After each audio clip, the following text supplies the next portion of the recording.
സ്വാഗതം. CPM ജനമനസ്സിൽ നിന്നും അകന്നുകൊണ്ടിരിക്കുന്നത് എന്തുകൊണ്ടാണെന്ന് ചികഞ്ഞാൽ ഏതൊരാൾക്കും വളരെ വേഗത്തിൽ ഉത്തരം കിട്ടും.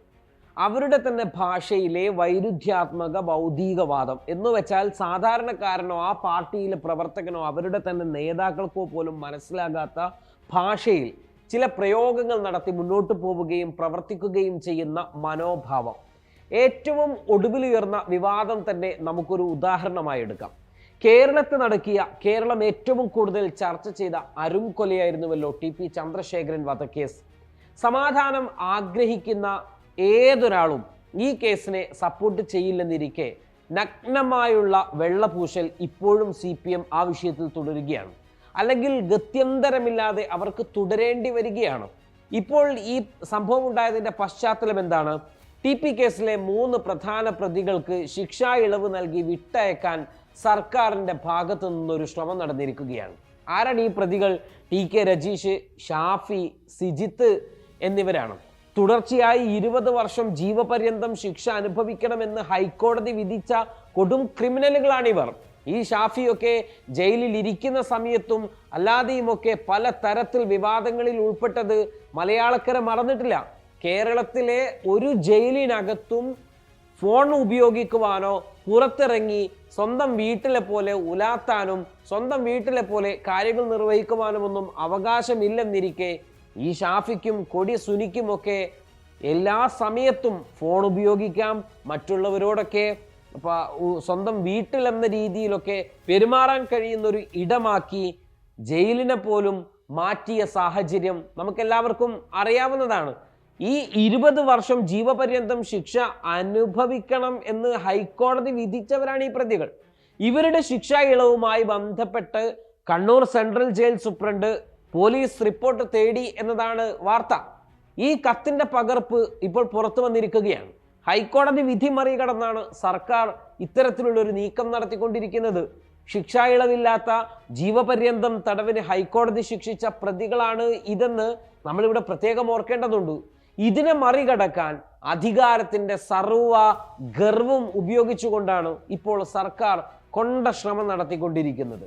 ഇതിനായി ജയിലിൽ കഴിയുന്ന പ്രതികൾക്ക് ശിക്ഷാ ഇളവ് നൽകുന്നതുമായി ബന്ധപ്പെട്ട് സംസ്ഥാനത്ത് നിലവിലുള്ള മാർഗനിർദ്ദേശം ഉപയോഗപ്പെടുത്തിക്കൊണ്ടാണ് കൊലയാളി സംഘത്തിലെ 3 പേർക്ക് ശിക്ഷ ഇളവ് നൽകുവാനുള്ള നീക്കം ആരംഭിച്ചിരിക്കുന്നത് പോലും.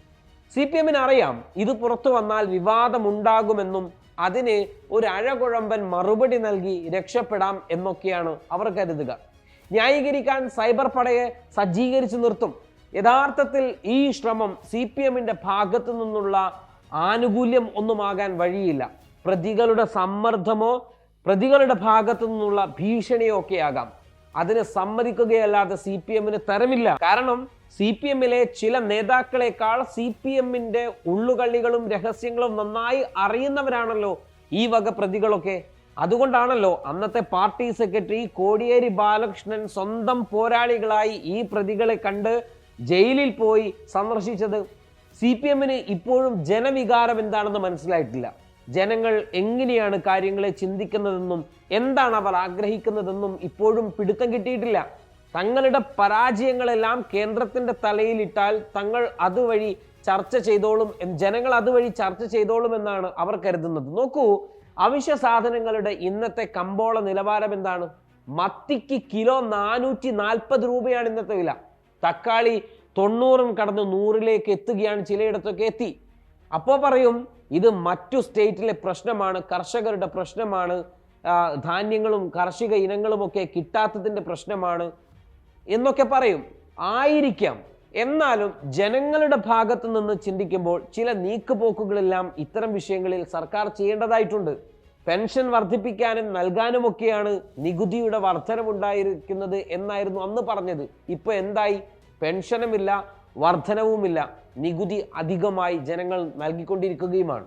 രണ്ടാമതും ജനം നൽകിയ മാൻഡേറ്റ് സർവത്തിനുമുള്ള ലൈസൻസ് ആണെന്നാണ് വെപ്പ്. ഇക്കഴിഞ്ഞ തെരഞ്ഞെടുപ്പ് തോൽവിയുമായി ബന്ധപ്പെട്ട ചർച്ചയിൽ ഒരു CPM നേതാവ് പറയുന്നത് കേൾക്കുകയാണ്. ജനം CPM-നെ കൈയൊഴിഞ്ഞിട്ടില്ല. അതിന് ഉദാഹരണമാണ് വീണ്ടും പിണറായി സർക്കാരിൻ്റെ അധികാരത്തിലേക്കുള്ള ജനങ്ങളുടെ തെരഞ്ഞെടുപ്പ് എന്നതാണ് അദ്ദേഹത്തിൻ്റെ ഒരു പരാമർശം. ആ തെരഞ്ഞെടുപ്പ് അമിതാവേശത്തിനും അഹങ്കാരത്തിനും ഉപയോഗിച്ചാൽ ജനം അത് വിലയിരുത്തുക തന്നെ ചെയ്യും. മലബാറിലെ വിദ്യാഭ്യാസ മേഖലയിലെ സീറ്റുകളുടെ കുറവിനെ കുറിച്ചുള്ള ചർച്ചകൾ കേട്ടു നോക്കൂ. മന്ത്രി ക്ഷുഭിതനായി പറയുന്നത് മലബാറിൽ അങ്ങനെ ഒരു പ്രശ്നവുമില്ല, ആരാണ് ഇല്ലാത്ത പ്രശ്നങ്ങൾ കുത്തിപ്പോക്കുന്നത്, ഇനി ആ പ്രശ്നം ഉന്നയിച്ചാൽ തന്നെ ആ പ്രശ്നം ഉന്നയിക്കുന്നവർക്ക് ഇതൊരു സാമുദായിക വിഷയമായിട്ട് ഉന്നയിക്കാൻ ആവശ്യമുണ്ട് എന്നാണ്. മലബാറിലെ മലപ്പുറം ജില്ലയിലോ കോഴിക്കോട്ടോ ഒക്കെ പഠിക്കുന്ന കുട്ടികൾ മുസ്ലിങ്ങൾ മാത്രമാണോ +1 അപേക്ഷ നൽകുന്നത്? സീറ്റ് കുറവ് വന്നാൽ മുസ്ലിങ്ങളെ മാത്രം ബാധിക്കുന്ന ഒരു പ്രശ്നമാണോ അത്? അവിടെ എല്ലാ വിഭാഗം ആളുകളെയും ബാധിക്കുന്ന ഒരു പ്രശ്നമാണ്. അവിടെയാണ് ഈ സമുദായ പേര് പറഞ്ഞുകൊണ്ട് മന്ത്രി അതിനെ വകമാറ്റി പോകുന്നത്. ഇങ്ങനെ പരസ്പരം പുകഴ്ത്തലുകളും സ്വയം പുകഴ്ത്തലും തൊലിപ്പുറത്തെ അഭിനന്ദനം കൊണ്ടും ഓട്ടയടിക്കലും ഒക്കെയാണ് ഇപ്പോൾ വിദ്യാഭ്യാസ വകുപ്പിൽ നടക്കുന്നത്. വിദ്യാഭ്യാസ മന്ത്രിയുടെ ഫേസ്ബുക്ക് പോസ്റ്റ് ഉണ്ടാകും. ഏതെങ്കിലും അധ്യാപകൻ ആ സ്കൂളിലെ തെങ്ങിൽ കയറി തേങ്ങ വലിച്ചാൽ, കുട്ടികളിലെ കൗതുകങ്ങൾ കണ്ടെത്തിയാൽ, അധ്യാപകരുടെ പ്രത്യേക കഴിവിനെയൊക്കെ കണ്ടെത്തിയാൽ മന്ത്രി അഭിനന്ദിക്കും, നല്ല കാര്യം. എന്നാൽ ഉച്ചക്കഞ്ഞിക്ക് PTA കൂടി ഫണ്ട് കണ്ടെത്തണമെന്നതും പ്രധാനാധ്യാപകർ തന്നെ ഉച്ചക്കഞ്ഞിക്കുള്ള വക കണ്ടെത്താൻ നെട്ടോട്ടമോടുന്നതും മന്ത്രിക്ക് വിഷയമല്ല. കുട്ടികളുടെ വൈറൽ കണ്ടന്റുകൾ FB-യിലിട്ടാൽ നന്നായിട്ട് ലൈക്ക് കിട്ടും, നല്ല ഷെയറും പോകും. അപ്പോൾ പിന്നെ മന്ത്രിയുടെ വിദ്യാഭ്യാസ വിചക്ഷണത്തിന്റെ വാഴ്ത്തിപ്പാട്ടുകൾ ഉണ്ടാകും. SSLC പരീക്ഷയുടെ വാല്യൂ പൂർത്തീകരിച്ച് ഫലം പ്രസിദ്ധീകരിച്ചപ്പോൾ മന്ത്രിയെ പുകഴ്ത്തി മറ്റൊരു മന്ത്രിയുടെ ഫേസ്ബുക്ക് പോസ്റ്റ് ഉണ്ടായി. രണ്ടുപേരും ചിരിക്കുന്ന നല്ലൊരു ഫോട്ടോയും. ഇത് കണ്ടാൽ തോന്നുക ആദ്യമായാണ് കേരളത്തിൽ SSLC പരീക്ഷാ ഫലം പ്രസിദ്ധീകരിച്ചത് എന്നാണ്. അടുത്ത ദിവസം മന്ത്രിയായി OR കേളു സത്യപ്രതിജ്ഞ ചെയ്യാൻ പോവുകയാണ്. പക്ഷെ സ്ഥാനമൊഴിഞ്ഞ K രാധാകൃഷ്ണന്റെ വകുപ്പുകൾ പക്ഷേ കേളുവിന് നൽകുന്നില്ല. ദേവസ്വം എന്നത് ഗോത്രവർഗ വിഭാഗത്തിൽ നിന്നും വന്ന ഒരാൾക്ക് കൊടുക്കാൻ എന്താണ് സർക്കാരിന് ഇത്ര മടി? എവിടെ ഏതെങ്കിലും തരത്തിലുള്ള അയിത്തം ഉണ്ടാകും? ആ തരത്തിൽ ചർച്ച വന്നല്ലോ. ഇതൊക്കെ ജനങ്ങളോട് പറയാൻ സർക്കാർ എന്തിനു മടിക്കണം? ചെടിച്ചട്ടി കൊണ്ട് ക്രൂരമായി മർദ്ദിച്ചത് ചോദ്യം ചെയ്തപ്പോൾ അവർ രക്ഷാപ്രവർത്തനം നടത്തിയതാണ് എന്ന വൈരുദ്ധ്യാത്മക ഭൗതികവാദവുമായി ഇനിയും വരുമെന്ന് തന്നെയാണ് പ്രതീക്ഷ. TP കേസിലും അതുതന്നെയാകും കാത്തിരിക്കുന്നതും.